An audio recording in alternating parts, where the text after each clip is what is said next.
Hi friends, मैं परविंदर खारी। Friends, आज की हमारी गेम पॉल मर्फी की एक वीडियो रिक्वेस्ट की है और जिन्होंने मुझसे इस गेम को ऊपर वीडियो बनाने के लिए कहा था उनकी आईडी भी पॉल मर्फी ही है।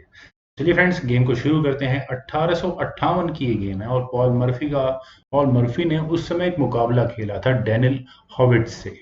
चलिए शुरू करते हैं। यहाँ गेम की शुरुआत डेनिल हॉविट्स ने की थी D4 के साथ। F5 यहाँ मर्फी ने किया Dutch defence. C4 then E6, knight C3 then knight F6, bishop G5 knight को पिन किया, then bishop E7 E3 castle by black, then bishop D3 B6, then knight eight G goes to E7, bishop B7 और अब कहीं जाकर Daniel ने यहाँ castle किया, knight H5 asking for bishop exchange. जाओ बिशप एक्सचेंज किए यहाँ पर डेनिल ने, bishop takes E7, queen takes E7, then knight G3 और कह सकते हैं कि नाइट एक्सचेंज दोबारा ऑफर दिया है तो नाइट टेक्स G3। इस तरह से ब्लैक को फायदा ही है क्योंकि एच टेक्स G3 करने के बाद यहाँ ये पॉन्स डबल हो चुके हैं G5 में। D6 then F4, night C6 G4, night B4 square पर तो यहाँ G टेक्स F5 पहले व्हाइट ने किया। ई टेक्स F5 होने के बाद क्वीन गई D2 स्क्वायर पर, then rook at a goes to E8, rook at a goes to E1 ताकि यहाँ इस E3 पॉन का डिफेंस किया जा सके। क्वीन गई H4 स्क्वायर पर, बिशप B1, देन रुक D6 E6 स्क्वायर पर, क्वीन गई F2 स्क्वायर पर, देन क्वीन H5। अभी यहाँ पॉल मर्फी को कनेक्शंस नहीं करनी। उनके गेम प्लान्स क्या हैं? बिल्कुल as simple as that, checkmate threat देने के D5। लेकिन यहाँ पहले व्हाइट ने किया, उन्होंने यहाँ पहले इस रुक पर अटैक बनाया और ये डेंजरस बिशप इसकी डायगोनल को ही शुरुआत में ही क्लोज कर दिया है। तो ये रुक वैसे भी H6 स्क्वायर पर ही जाना था। क्वीन गई F3 स्क्वायर पर ताकि यहाँ व्हाइट के किंग के लिए एक एस्केपिंग स्क्वायर रहे। Queen H4 then A3, knight पर अटैक है तो नाइट गया A6 स्क्वायर पर। और फ्रेंड्स, अगर मैं पॉल मर्फी की गेम की बात करूं तो ब्लैक का ये नाइट और बिशप ये दोनों ही लगभग किसी काम के नहीं है इस गेम में। लेकिन अपने किसी एक पीस की पोजीशन को किस तरह से इंप्रूव करना है ये जरा आप यहाँ देखिए। नाइट कहाँ था अभी? B4 स्क्वायर पर यूजलेस, लेकिन अब ये नाइट शिफ्ट होना शुरू हो गया है और आने वाले समय में फ्रेंड्स कुछ इस तरह का इसका पाथ होने वाला है। B4 पहले यहाँ व्हाइट ने किया, नाइट गया B8 स्क्वायर पर, night E2 then night D7 तो नाइट G3 यहाँ पहले व्हाइट ने किया।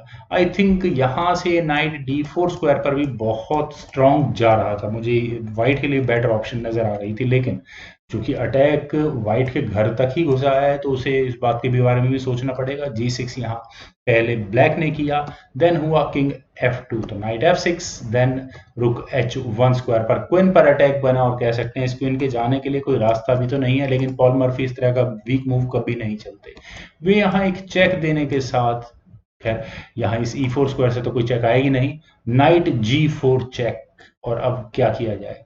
यहां पर व्हाइट चाहे कुछ भी करे, मान लेते हैं कि व्हाइट यहां अपने किंग को ई फाइल की तरफ लेकर जाता है तो क्वीन F6 होगा। रुक अगर एक्सचेंज हुए, rook takes H6, queen takes B2 check. लेकिन यहाँ पहले पॉल मर्फी कर सकते हैं और उसके बाद किंग को F1 स्क्वायर पर ही जाना पड़ेगा। नतीजा लगभग वही रहेगा, नाइट टेक्स H6 करने के बाद कुछ हद तक वही पोजीशन अचीव हो चुकी होगी जो यहाँ इस पोजीशन में होने वाली है। किंग गया था G1 स्क्वायर पर, then queen F6, rook takes H6, knight takes H6, then queen D1 square पर तो नाइट वापस G4 स्क्वायर पर गया और फिर वही थ्रेड यहाँ पर कुछ चेकमेट जैसा करने की। क्वीन D2 यहाँ व्हाइट ने किया, देन क्वीन गई H4 स्क्वायर पर। अब इस चेकमेट से किस तरह से बचा जाए? दिखने में थोड़ा मुश्किल है लेकिन काफी सिंपल ट्रिक है। यहाँ नाइट को F1 स्क्वायर पर पहले व्हाइट ने प्लेस किया, देन रुक गया E8 स्क्वायर पर और रुक के E8 स्क्वायर पर जाने के बाद ज्यादा कुछ खास फर्क नहीं पड़ता। G3 क्वीन पर अटैक बना तो क्वीन गई H3 स्क्वायर पर, देन हुआ B5, नाइट F6 स्क्वायर पर। और इस नाइट के F6 स्क्वायर पर जाने के बाद फ्रेंड्स क्या कुछ निकल कर आता है देखते हैं। ये नाइट कहाँ जाएगा? क्वीन गई B2 स्क्वायर पर, आस्किंग G2 स्क्वायर पर, asking for connections. Queen takes G2 with check, king takes G2, then हुआ A6, A4, then A takes B5, A takes B5, then rook A8 square पर। और finally Murphy को एक way out मिल गया है अपने pieces को किसी तरह से व्हाइट की टेरिटरी में एंटर करवाने का। नाइट गया D2 स्क्वायर पर और इस नाइट के D2 स्क्वायर पर आने का रीजन अगर मैं कहूँ तो माइट भी कुछ इस तरह का होता है, लेकिन यहाँ से भी कुछ बहुत फ्रूटफुल नहीं बनकर आता है। खैर रुक गया A3 स्क्वायर पर और यहाँ नहीं, P3 पॉन पर अभी तो अटैक नहीं है E4, लेकिन उसके बावजूद भी यहाँ पर पहले व्हाइट ने कर दिया है, और व्हाइट का इरादा क्या है कि अगर ब्लैक किसी तरह से इस पॉन एक्सचेंज को कंप्लीट ना करे तो वो यहाँ अपना ई फाइल में एक पासर निकाल पाए। खैर एफ टेक्स ई फोर यहाँ पॉल मर्फी के लिए फोर्स्ड है। Knight takes E four, knight takes E four, bishop takes E four, then rook C three square पर। और यहाँ क्या तरीका होगा व्हाइट के पास अपने इस सी फोर पॉन को बचाने का। बिशप गया एफ थ्री स्क्वायर पर, और कम से कम अगर आपको लग रहा है कि पॉल मर्फी यहाँ रुक टेक्स सी फोर कर सकते हैं तो फ्रेंड्स आप यहाँ बिल्कुल गलत हैं। क्यों? क्योंकि रुक ई एट चेक पहले व्हाइट कर सकता है।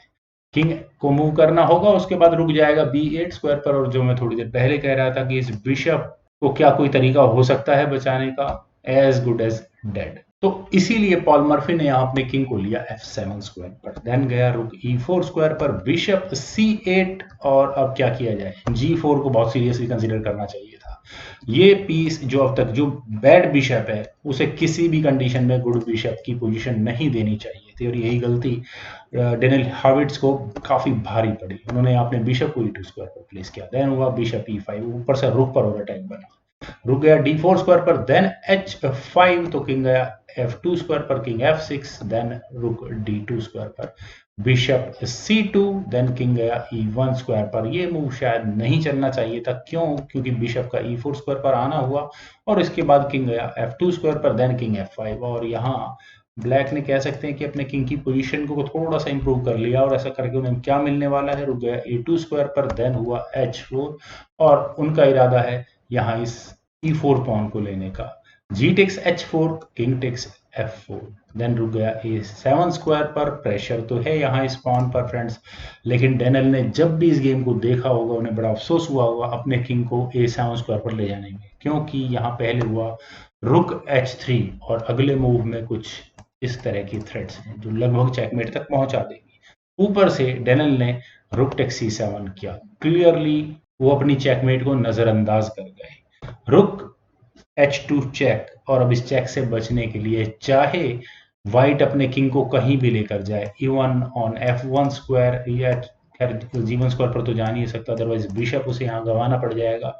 तो किंग गया E1 स्क्वायर पर, और यहाँ पॉल मर्फी का फाइनल मूव था किंग को E3 स्क्वायर पर ले जाने का। और यहाँ इस मूव के बाद डेनियल हार्विट्ज ने रिजाइन कर दिया, और रेजिग्नेशन का रीजन शायद बताने की जरूरत नहीं है कि क्योंकि कम से कम इस बिशप का डिफेंस तो हो नहीं सकता। अब यहाँ बिशप कहाँ जाएगा, अगले मूव में वैसे ही चेकमेट की थ्रेड बनने वाली है। रुक A7 जैसा मूव अगर मान लेते हैं कि व्हाइट चलेगा भी, then rook takes E2 check, king D1।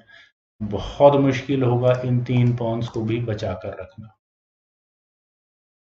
तो इसी कारण से किंग के E3 स्क्वायर पर जाने के बाद कोई भी तरीका नहीं था डेनियल हार्विट्ज के पास इस गेम में आगे बढ़ने का।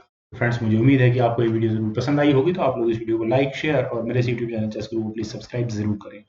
आपके कमेंट्स का मुझे बेहद इंतजार रहेगा। Thank you for watching and bye for now.